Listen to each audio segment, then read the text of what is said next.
अमरीकी सदारती इलेक्शन के हवाले से मुबासे का शोर भी हम सुन रहे हैं और डेमोक्रेटिक पार्टी और रिपब्लिकन आपस में भरपूर अंदाज में दोनों एक दूसरे के ऊपर हमले भी कर रहे हैं। दोनों पार्टीज की अगर बात की जाए और साथ ही साथ मुबाइसे का बड़ा मुतालबा सामने आ रहा है, क्योंकि इससे पहले भी एक मुबाइसा हो चुका है चाल जिसमें वाज़ेह बढ़तरी हासिल हुई थी डोनाल्ड ट्रंप को, और उसी मुबाइसे के बाद ही क्योंकि उम्र रसीदा है, वैसे तो ज़्यादा इतना उम्रों का फ़र्क नहीं था जो बाइडन में और डोनाल्ड ट्रंप में, लेकिन वाज़ेह बढ़तरी हासिल हुई थी। एक बात है, जो बाइडन जो वो अक्सर भूल जाया करते थे, कहीं बैठे बैठे सो जाया करते थे। अब उम्र तो उनकी नहीं रही थी, लेकिन डोनाल्ड ट्रंप की भी उम्र तो नहीं है, कमला हैरिस की भी मैं समझती हूँ उम्र नहीं है, लेकिन अब जो दोनों के सपोर्टर्स हैं वो चाह रहे हैं कि एक बार फिर से 1-to-1 मुकाबला हो, मुबाइसा हो और उसके अंदर दूध का दूध पानी का पानी हो सके।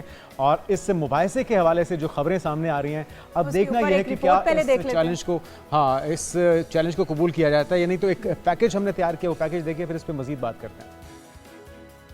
अमरीकी सदारती इलेक्शन में एक बार फिर मुबाइसे का शोर। साबिक अमरीकी सदर डोनाल्ड ट्रंप और कैमला हैरिस में मुबाइसा खबरों की जीनत बन गया। मुबाइसा कहां होगा, हरीफों के दरमियान तकरार जारी। रिपब्लिकन और डेमोक्रेट उम्मीदवारों के दरमियान 10 सितंबर को मुबाइसा तय पाया था। ताहम डोनाल्ड ट्रंप का कहना है कि जो बाइडन की दस्तबरदारी के ऐलान के बाद दूसरा मुबाइसा खत्म हो गया। की मीडिया ने दावा किया है कि डोनाल्ड ट्रंप फॉक्स न्यूज पर कैमला हैरिस से मुबाइसे के लिए तैयार हैं, ताहम वो ABC न्यूज पर मुबाइसे से इनकार कर रहे हैं। मीडिया के मुताबिक डोनाल्ड ट्रंप 4 सितंबर को कैमला हैरिस के साथ फॉक्स न्यूज पर मुबाइसा चाहते हैं, लेकिन कैमला हैरिस का इसरार है कि पहले से तय 10 सितंबर को ABC न्यूज पर मुबाइसा अंजाम तक पहुंचाया जाए। ट्रंप का कहना था कि हैरिस के साथ मुबाइसे के कवायद जवाब जो बाइडन के साथ मुबाइसे वाले ही रहेंगे।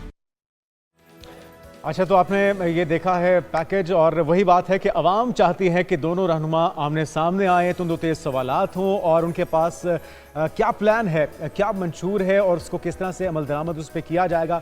एक और चीज़ बड़ी जो कि जिस पर तनकीद हो रही है, जो डोनाल्ड ट्रंप के मुखालफिन हैं वो उनके ऊपर होने वाले इल्ज़ामात, लगने वाले इल्ज़ामात और जिन केसेस का उन्हें सामना था, लेकिन लकी साबित हुए हैं। एक एक करके सारे केसेस से उनका ना सिर्फ जान खुलासी हुई है, नाम निकलता जा रहा है, बल्कि जो सर्वेज अभी तक आ रहे थे इससे पहले कैमला हैरिस के मंज़िल-ए-आम से आने से पहले, उस पर एक वाज़ेह लीड हासिल की हुई थी उन्होंने, लेकिन अभी कुछ तब्दीली आई है। कैमला हैरिस के सदारती उम्मीदवार बनने के बाद किसी हद तक जो लीड है ये कैमला हैरिस के पलड़े में आ चुकी है, तो सूरत-ए-हाल दिलचस्प हो चुकी है। 5 नवंबर को डोनाल्ड ट्रंप के लिए बाइडन उतना बड़ा जो है वो मेरे ख्याल में उम्मीदवार बनकर सामने नहीं आए थे जितनी बड़ी कैमला हैरिस हैं, और मेरे ख्याल में ये मुकाबला सख्त हो सकता है। अब जाहिर है डोनाल्ड ट्रंप भी उम्मीदवार हैं तो कैमला हैरिस भी हैं, उनके भी बहुत सारे चाहने वाले हैं। इसके अंदर एक और पहलू ये भी है कि जो पाकिस्तानी है, खासतौर पर एक बड़ी कम्युनिटी वहाँ पर भी रहती है, और पाकिस्तानियों को इस इंतखाबात से दिलचस्पी ये है कि जो भी नई हुकूमत बनने जा रही है उसके पाकिस्तान के ऊपर असरात क्या होंगे, पाकिस्तान के लिए पॉलिसीज कैसी होंगी, पाकिस्तानियों के लिए पॉलिसीज कैसी होंगी, ये चीज बहुत अहम होती है किसी भी मुल्क के जब इंतखाबात हो रहे हैं, खासतौर पे क्योंकि अमेरिका सुपर पावर है और पाकिस्तान का इत्तेहादी भी है, और फिर हमारे लिए पॉलिसीज कैसी होंगी, हम वो पॉलिसीज देखना चाहेंगे। बिल्कुल। और साजिद तारड़ हमारे साथ मौजूद हैं, रिपब्लिकन उम्मीदवार हैं, डोनाल्ड ट्रंप के काफ़ी करीबी साथियों में से एक शख्सियत हैं। आपको साजिद साहब वेलकम कहेंगे हमारे मॉर्निंग शो में। सबसे पहला सवाल तो यही है कि मुबाइसे की खबरें काफ़ी ज़्यादा गर्म हो चुकी हैं, तो ये मुबाइसे पे इतना जोर क्यों दिया जा रहा है, क्यों अवाम चाह रहे हैं कि मुबाइसा हो और उसमें दोनों उम्मीदवार एक दूसरे को ज़ेर असर ला सकें? देखिए, इस वक्त अमेरिका अपने ये सदी के सबसे बड़े सियासी बुरहान से गुजर रहा है, और मुबाइसा इसलिए जरूरी है कि पिछली डिबेट जो है वो जो बाइडन और डोनाल्ड ट्रंप के दरमियान थी, इस दफा जरूर, और ये अमेरिकन पॉलिटिक्स का एक ट्रेडिशन है कि मुबाइसे में एक दूसरे से किए जाते हैं, अवाम को पता चलता है कि मैंडेट क्या है दोनों कैंडिडेट्स का। तो मैं समझता हूँ जो ऑफर की है फॉक्स चैनल की, उन्होंने डोनाल्ड ट्रंप साहब ने तो उसको एक्सेप्ट की है, दूसरी तरफ से पता चलता है कि वो क्या करते हैं। लेकिन इस वक्त जब से डोनाल्ड ट्रंप साहब के ऊपर कातलाना हमला हुआ है, उनकी पॉपुलैरिटी का ग्राफ जो है वो आसमान को छू रहा है, और जो आप दुनिया के हालात देख रहे हैं, चाहे गाजा हो, चाहे इस वक्त ईरानियन सिचुएशन हो, चाहे उसके पीछे यूक्रेन ताइवान का फ्यूचर हो, बांग्लादेश के हालात हो, अगर देखा जाए तो इस सब के पीछे एक चीज आपको वाज़ेह नजर आती है कि अमेरिका की वीक फॉरेन पॉलिसी है, और उसमें अब जाहिर है दुनिया का वर्ल्ड ऑर्डर जो है वो तब्दील होता नजर आ रहा है, मुख्तलिफ किस्म की ग्रुपिंग हो रही है। साहब, आपने ये कहा कि डोनाल्ड ट्रंप जो हैं उनको काफी मकबूलियत हासिल हो गई है जब से उनके ऊपर अटैक हुआ है, लेकिन कमला हैरिस क्या समझते हैं, उनको टक्कर दे पा रही हैं या फिर डोनाल्ड ट्रंप की मकबूलियत जो वो ज्यादा है? कमला सर्वेस की अगर बात की जाए तो उसमें थोड़ी बहुत सबकत भी उन्हें हासिल है, सर्वेस के रिजल्ट भी चेंज हो चुके हैं जो बाइडन के बैकफुट पे जाने के बाद। देखिए, इस वक्त अगर सर्वे देखे जाए और दुनिया के अंदर जो एग्जिट पोल है वो इस वक्त जो अगर देखा जाए तो लोग उस पर बिलीव नहीं करते। इस वक्त मुख्तलिफ किस्म के पोल सामने आ रहे हैं, लेकिन आप दुनिया के हालात देखें, इस वक्त कैमला हैरिस जब आएंगी तो वो अपने बराक ओबामा और बाइडन की सारी जो कमजोरियां हैं उनको किस तरह अपने आप को उनसे अलग रख सकेंगी।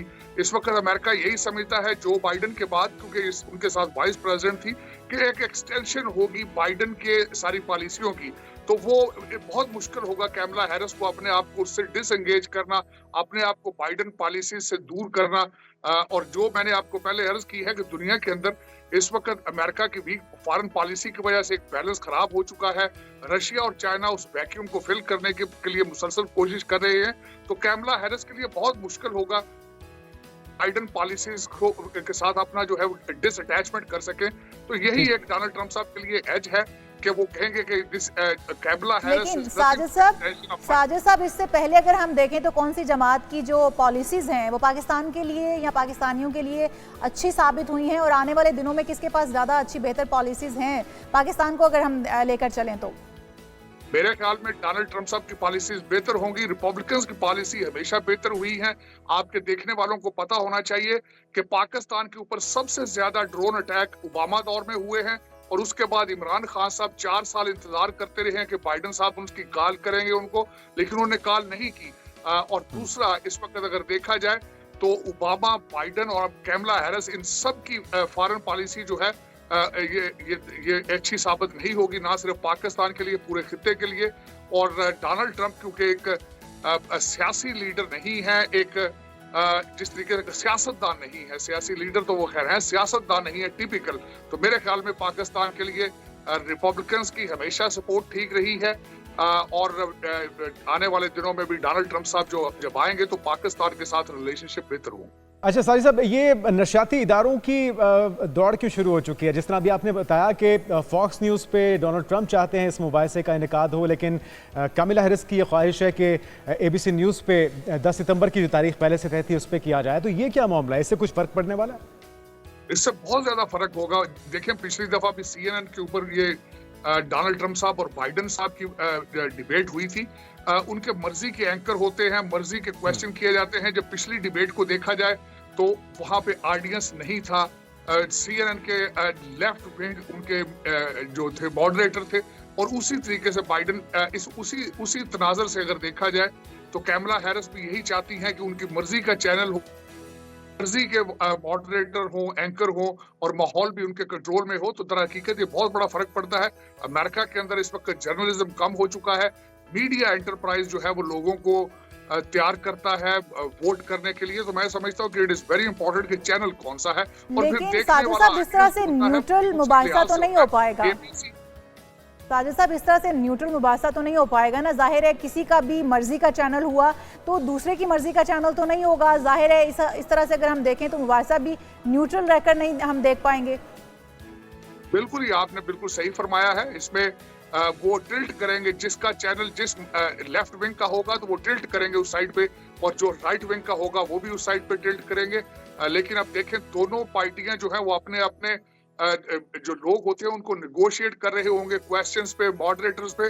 तो मेरे ख्याल में अब देखें, खींच खांच के हो सकते दरमियान में ये ले आए अपनी टर्म्स को, और कोशिश करेंगे वो किसी तरीके से बैलेंस कर सकें एक दूसरे को। लेकिन it's a very tough question, it's a very tough question.